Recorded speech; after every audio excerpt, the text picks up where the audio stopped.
Afghanistan, once a seat of culture, music and poetry, populated with prosperous, educated and forward-looking people, having ample opportunities to shape their consciousness according to their free will.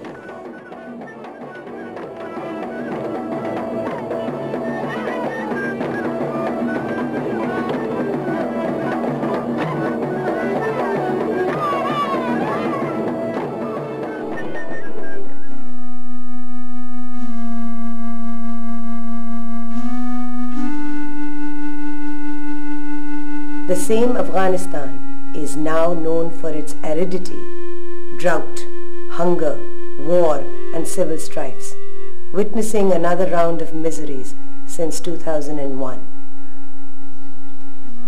During the 80s, a decade-long engagement with Russia left unmet marks of brutality, disorder, extreme poverty and hunger for millions of Afghan and crippled the Afghan society for more than 2 decades. Millions were displaced during and after the first version of the Afghan war, and the threats of death and political turmoil has taken its worst form of insecurity. Then, the dreadful attacks on US soil in 2001 led again to a full-scale war between Taliban regime and the developed world. No matter who won what and at what cost, it was no less than another episode of terror, agony, death, and brutalization of women and children, the ultimate victims of disaster, which is still taking place on Afghan soil.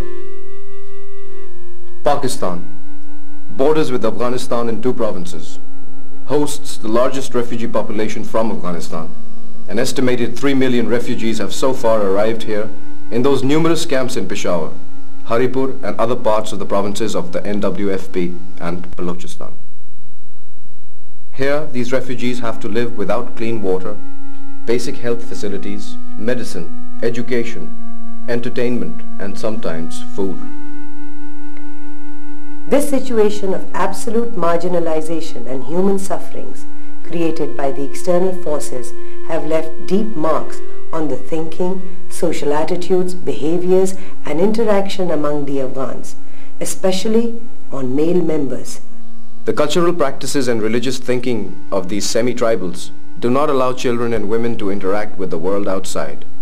The physical and psychological miseries of refugee women and children mostly fall out of the majority of relief and rehabilitation operations carried out by different agencies. A Canadian organization called Right to Play, formerly known as Olympic Aid, is an example otherwise. Right to Play started as Olympic Aid, actually all the way back in 1994, as a grassroots organization who raised funds for children in the most disadvantaged areas, especially in war-torn countries, and especially focused on Sarajevo initially because of the war in Bosnia. You had the war there at the time when we arranged the Olympic Games in Lillehammer, and I was asked to be an ambassador on the program.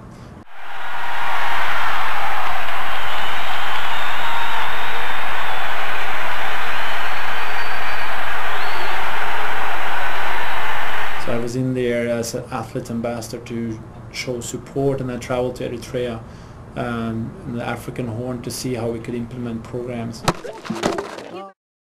Right to Play operates as advocate on behalf of every child's right to play. The organization provides sport opportunities to refugee children across the world. Historically, the organization directly works in countries in focus. However, in the case of Pakistan, it was not very safe to work there in view of the post-9/11 scenario. Therefore, it decided to work with Insan Foundation Pakistan, a national-level non-government organization working to protect, support, and promote child rights and peace for more than a decade. The program, after many consultative meetings and visits, finally started in the NWFP, one of the provinces of Pakistan situated at the northwestern side of the Pakistani map. In the first phase, Insan Foundation Pakistan trained a batch of local coaches, both male and female, to start the sports works at Peshawar in June 2002. This was a 10-day, in-depth training course which acquainted the coaches with the Afghan refugee phenomenon. The project was to be started at Chamshattu and Akoda Khatak camps, but it could not develop roots there. Initially, we started sports work program in refugee camps. During the first couple of months, we could not start our work at all due to the opposition of community. For girls especially, there were strict restrictions because it was a sports program. In Afghan community, it is extremely difficult to involve females in sport activities due to cultural restrictions. When I started working in vocational center of girls, except for a couple of days, the community did not cooperate with me because parents of girls did not permit their daughters for sports activities.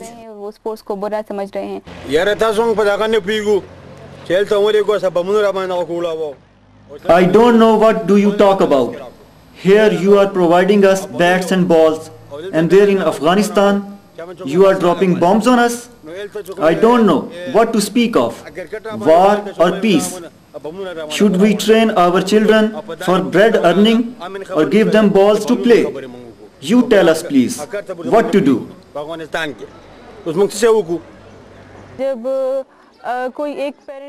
Whenever parents of child refuse to allow for sports activities following their footsteps, parents of other children also refused and adopted the decision as a trend.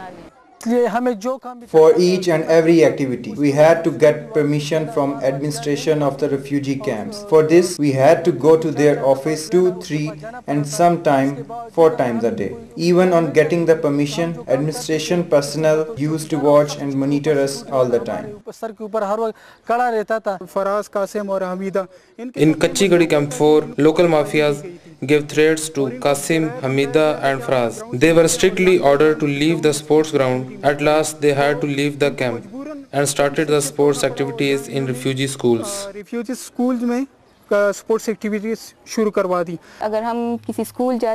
refugee camps, time to time we were asked to get permission from different camps authorities. It was a practice of sheer wastage of time.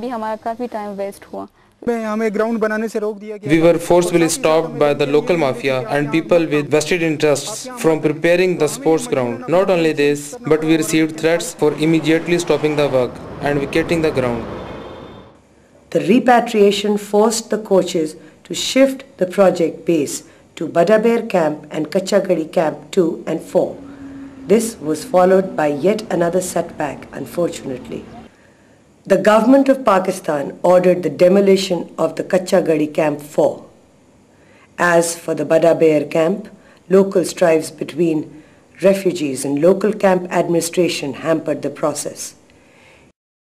Therefore, we had to change the camp. We at last moved to Matni Camp 5. Results were better over there. One